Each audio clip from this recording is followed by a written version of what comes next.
of shadows.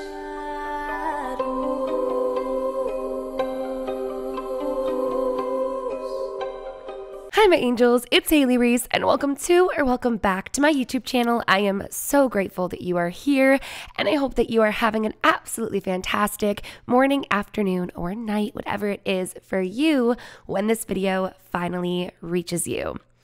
I hope as you are watching today's video that you are not home alone. And if you are, I hope that you are cozy, safe, and you feel secure because today we are diving into 5 of the most chilling home alone horror stories. Now, I don't know about you guys, but especially when I was younger, it was very easy for me to scare myself or psych myself out while home alone, especially living in a haunted house. So today's stories are some that actually send chills through my body imagining them, and I want to know which one scares you the most. Let me know down in the comment section below. Also, make sure to let me know if you have ever had a terrifying home alone experience. And without further ado, let's get into 5 of the most chilling home alone horror stories. I've tried to type this story 5 times now, and every time I have to stop, it makes me shiver to this day. 2 years ago, I was a senior in high school, about to go away to college.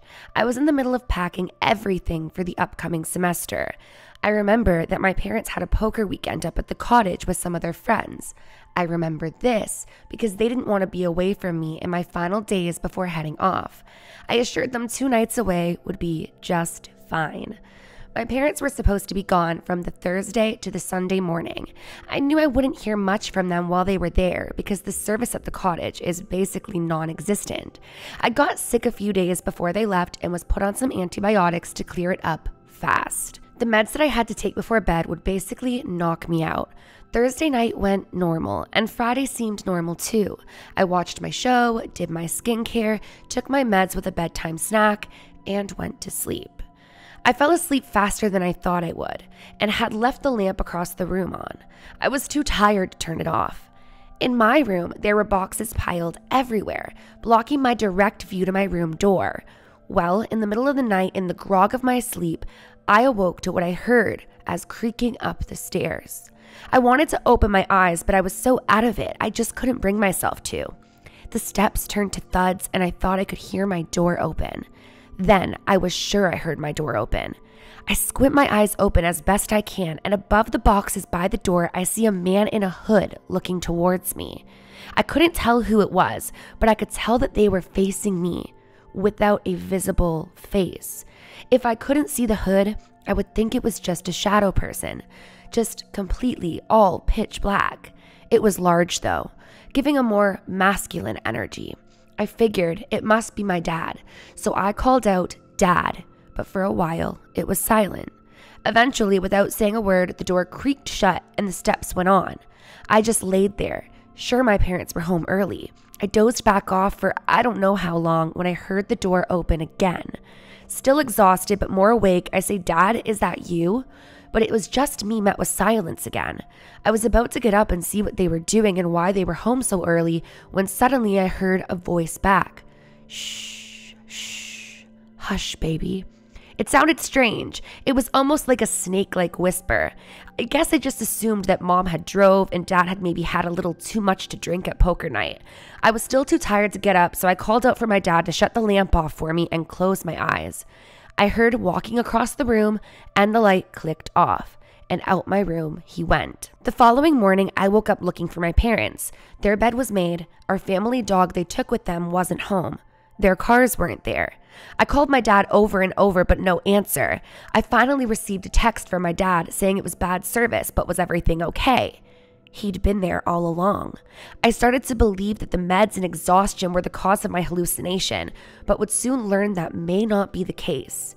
As I walked into my room, there was a note stuck to the lamp that had been written on my pen and post-its next to it on the desk. "You looked too peaceful," was written on it, and it was signed by Shh. in a writing I've never seen. I freaked out and forced my parents to come home early. Nobody ever believed me, and nothing ever came from it. They figured my meds played tricks on my mind, and one of my friends had wrote that, and I'd only just seen it. But I know what I saw, and the note there too. Even if it was just my mind, I hate being home alone more than anything now. I know why no one believes me, but in my gut, I think someone broke in. Actually, I'd bet money on it. Honestly, this one has me so torn. If it wasn't for the note, I would assume the same thing, that she had hallucinated in the night, that she had seen something that wasn't there, experienced something that wasn't there. But the fact that there was the note leaves the question mark up in the air. So I want to know what you guys think of that one down below. I was asked by one of my coworkers if I could house sit for her for 2 nights while she visited her sick grandma. Her and I weren't that close, only what you would call work friends, and she didn't have any family or friends in the area, and it was a family emergency, so I said yes. I asked her if I could bring my dog Reggie, and she was totally cool with it. Reggie is my 6-year-old golden retriever, and he is just the biggest baby. He's never met a dog, person, or place he doesn't love. No, seriously, he only hates medicine, and I mean, who can blame him? Anyways, I packed my overnight duffel bag and my laptop and headed over to her house. Right when I got there, her house had a unique vibe. It wasn't exactly what I was expecting from her. Reggie started sniffing everything while she gave us a tour, and then before I knew it, she was gone. She had been super specific on her house rules, though. Once I got there, she didn't want me to leave until she was back. She said she'd stocked the fridge and pantry and to tell her if I needed anything while she was away. I found it strange I wasn't allowed to leave, but I didn't have to work these days and Reggie was with me, so I figured all would be fine. Boy, was I wrong. That night, as I started making dinner, Reggie started growling and barking towards a door just off of the kitchen. This was unusual for him. I don't think I've ever even heard him growl before this. I walked over and slowly opened the door, only to realize it was the basement. A creepy one at that. Reggie and I live in an apartment, so I figured he was just freaked out by the age of the house and the basement. After dinner, I let Reggie out, and when he came back, he seemed shaken, like a terrified shell of himself. This was also unusual. Reggie and I went upstairs, and my blood ran cold. Anytime I go anywhere, I always bring my protection stones with me. They had been zipped inside my duffel bag, but now, despite my bag being closed, they were thrown all across the bedroom. It didn't make sense to me how it had unzipped. They flew everywhere, but then it was zipped back up. I started getting really uneasy when a picture frame flew across the room. Not just dropped to the floor, straight flew across the room. Reggie started barking again, and the hairs on my arms and back stood straight up. I've always believed this stuff, but I've never seen it so obvious. I was shaken up and decided to just text my coworker about what had happened. She downplayed it by saying that the frames are hung poorly and that's why it fell. Then she said she had to go because the doctor was back, and she hung up. I tried to believe what she said as I gathered up my things and put the picture frame back up. It seemed pretty sturdy to me, might I add. I went to the bathroom and climbed into bed, letting Reggie up on with me. I wasn't sure if she was a fan of pets on the bed, but I needed him now more than ever. I tossed and I turned for what felt like forever and finally drifted asleep. But what I am about to explain is hard for me to put into words. Every bit is my experience. I jolted awake, quickly with my body feeling like 1,000,000 pounds. The room was a dark color, with only light a deep blue. I scanned the room, feeling the presence of something behind me, but I can't move to see it. It sounds like crawling all through the room. Next thing I know, I am sitting up in the room, though I should be asleep. I can't move, but I can see right in front of me. In front of me was a woman-like creature staring straight at me with the most ominous eyes. They had jet black long hair, the longest nails I've ever seen, and all I could feel was that it was not human-like at all. If anything, it was pure evil. I wanted to run or scream or anything, but all I could do was stay frozen as she crawled, almost hovering across the floor towards me. As she got close and placed her hands across my neck, I had never felt something so soul-sucking in my whole life. Just as I felt she was about to try and steal my air, I jolted awake to Reggie standing on the bed barking at the air above me, first standing up. This was reassurance enough to me that what I had dreamt was far from a dream. I know this might sound bad, but I packed our things up and fled in the night. I told her an emergency had come up, and for a little while, I really did feel bad that I'd left her hanging over a bad dream. But here's where things get crazy. Not long after the incident, she ended up quitting our job. One day, I overheard one of my coworkers saying she was glad she was gone because she scared her. When asked why, she said that she had told her that she practices dark magic and the utilization of magic for her own benefit.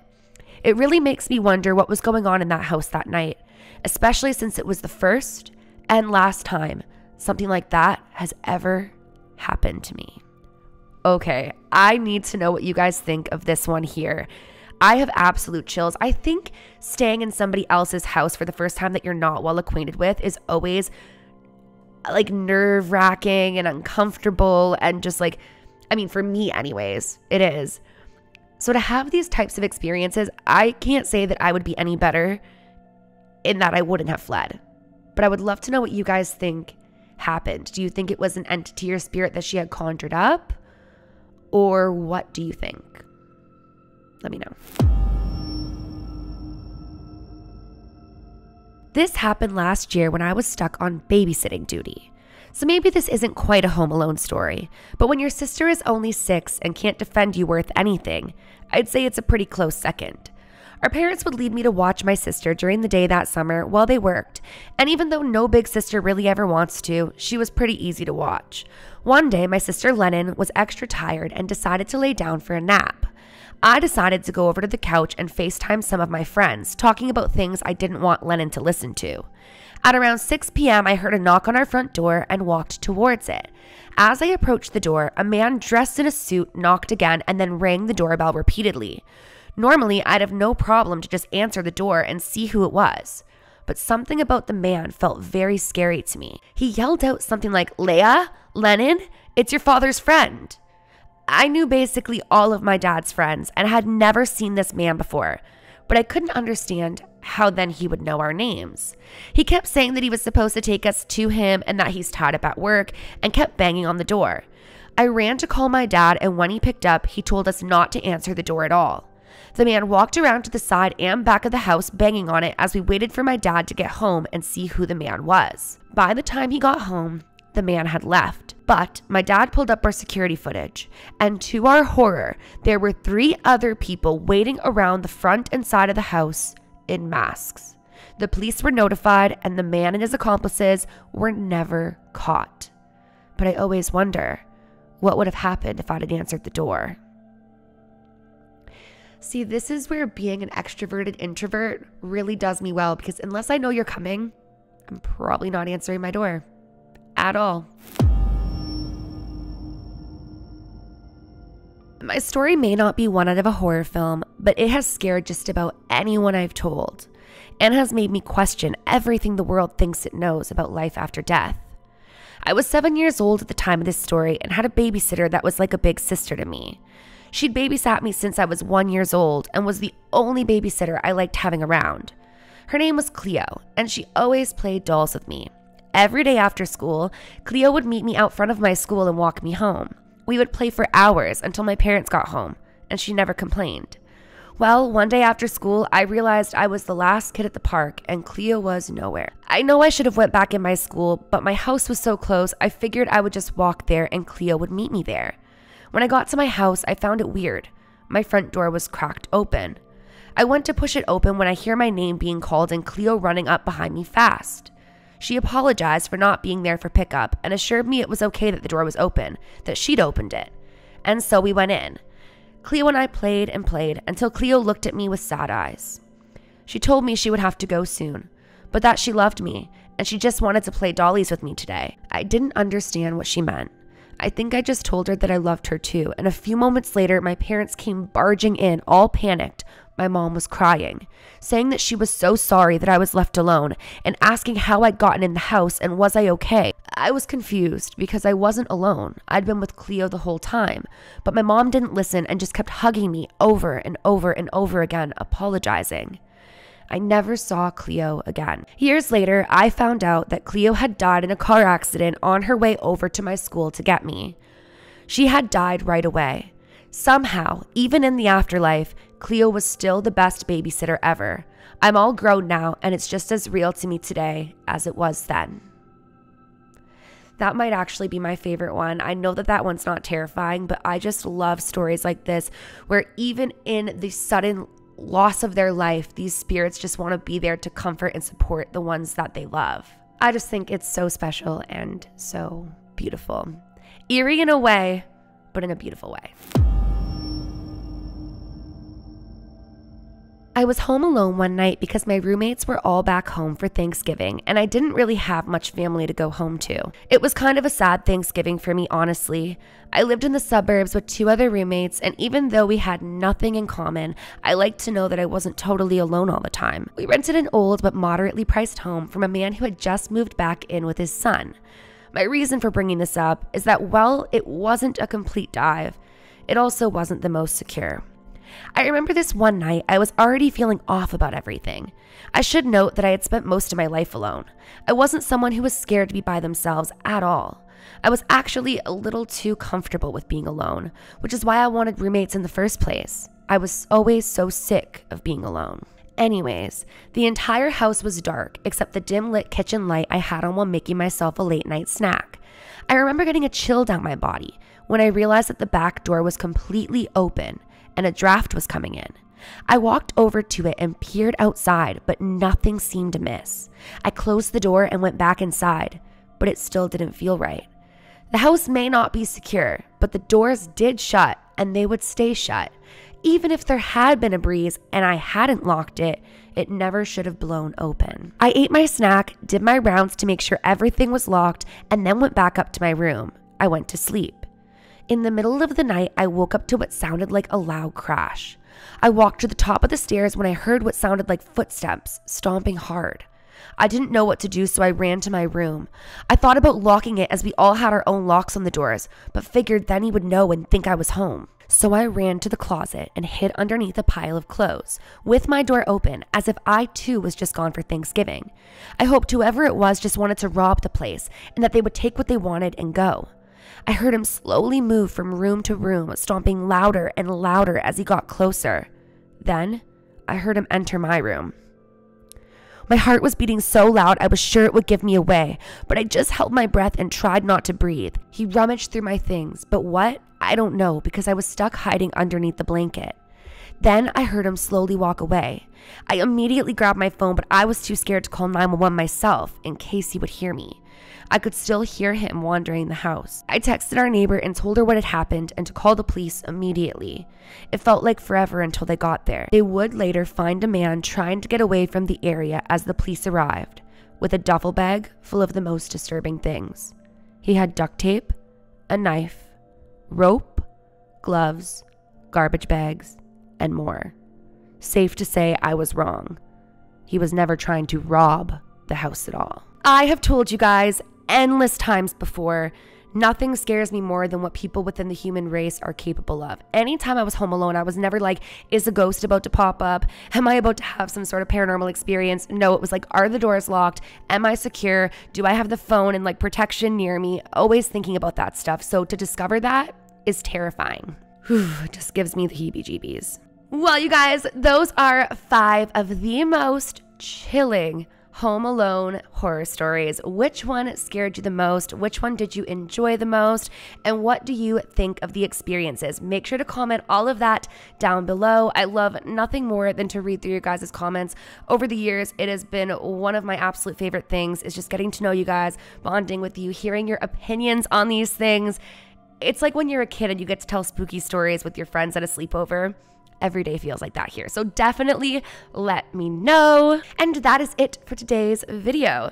If you guys are new to my channel or you are just not yet subscribed, but you enjoy my content, I would love it if you would go ahead and click that subscribe button. And please give this video a big thumbs up if you did enjoy it. It really, really helps out my channel. Remember, loves, do all things with kindness. And until next time, I love you. Bye, guys.